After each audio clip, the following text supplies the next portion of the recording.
Hey guys, welcome back to week 4 of the Bomber budget build. Last week we came in and installed a brand new set of the MIP drive shafts from Super Shafty. These are specific to the RR10. This week what we're going to handle is the rear trailing arms. Now, in the last video I had mentioned that there was another U4RC race this weekend at Auburn Performance Raceway. Got up there this morning, rained out. Didn't break my heart. Didn't want to clean the mud off the truck. It had been raining up here quite a bit. Track was pretty sloppy, so in general I got to keep it a little bit cleaner, and I don't mind that so much. But that also did save me from blowing up that servo. So what we're going to do this week is handle those rear trailing arms. The rear trailing arms on this have already started to buckle in the exact same location that all stock plastic Yeti trailing arms always seem to buckle. It's about an inch back from the pivot ball in the front. Happens every time. It's just they did as much as they could as far as webbing to try and reinforce those trailing arms, but you can only do so much without trying to just make them solid, and in general, they still just don't hold up too well over time.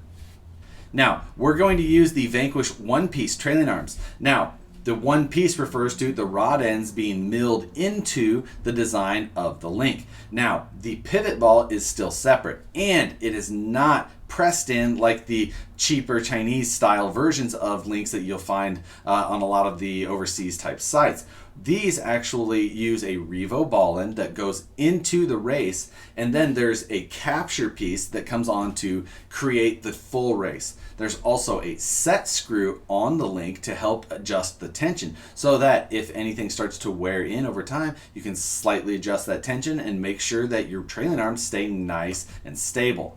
So today I'm going to walk you through the assembly of the trailing arms and then the installation of these trailing arms onto our Axial bomber. This is a pretty simple process overall, but we're going to jump right into it, show you exactly how these things go together and how to get them all set up properly. The first step into the assembly of our Vanquish trailing arms is to grab one of the Traxxas Revo pivot balls and insert it into the trailing arm. With the pivot ball in place, grab the retaining side of the trailing arm and place it in the groove shown on the right here. Make sure that the longest point is towards the top. You'll see that it fits nicely in that way. We'll take and install one of the button head screws from the other side and lightly tighten this. Do not tighten all the way down. Then we want to check the tension of that pivot ball. It should be nice and loose at this point. Insert the set screw from the bottom of the rod end and tighten it until you start to feel some tension. Check that the pivot ball can still move freely but is nice and tight. Then go back and completely tighten down that button head screw. Repeat these steps for both sides. You will notice that there's a left and right for the trailing arms. It doesn't really matter which side goes which, but I like to put the button heads to the outside. Remove the wheels and tires from your Axial bomber. Remove the lower shock bolt from the trailing arm as well. Remove the front and rear screws holding the trailing arm to the chassis and axle. At that point, you can completely remove the trailing arm. Installation of our Vanquish trailing arms is simply reversing the process. The trailing arms have 3 locations. Choose which one you feel works best for your type of driving. Further to the rear is more stable and less flex. Closer to the front, more flex and more travel.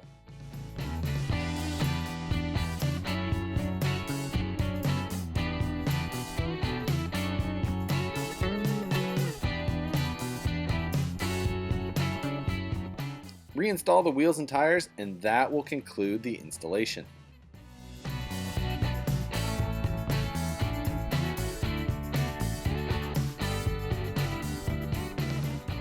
The replacement of those trailing arms is pretty much an out with the old, in with the new type setup. Not a whole lot to it. Now, the Vanquish ones do offer some benefits as far as their construction type. You're not going to have that type of trailing arm fail on you.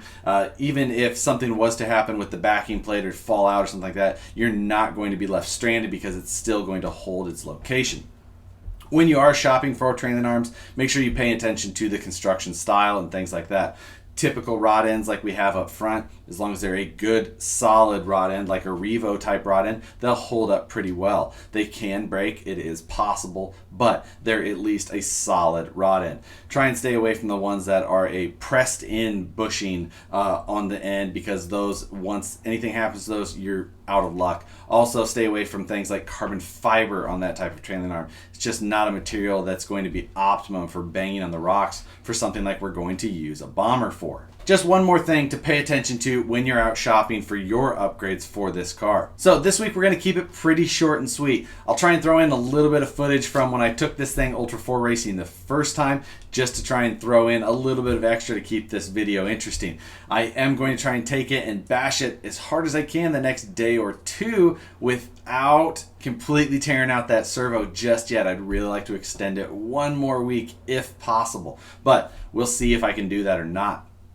I do need to hurry up and get this one done and the next one done, because I will be out of town back to Missouri to go see Nicole and family. So this week I'm on a little bit of a time crunch. Won't have as much time as I have for the last few weeks. So that's where we're at. That's why I'm trying to get things done as quickly as I can. And I also want to get a video done on my UC Fab PRT HD truck that's sitting over there as well, to give you guys something else to watch and another build series that has yet to start. So with that, guys, thanks for watching, and we'll see you on the next one.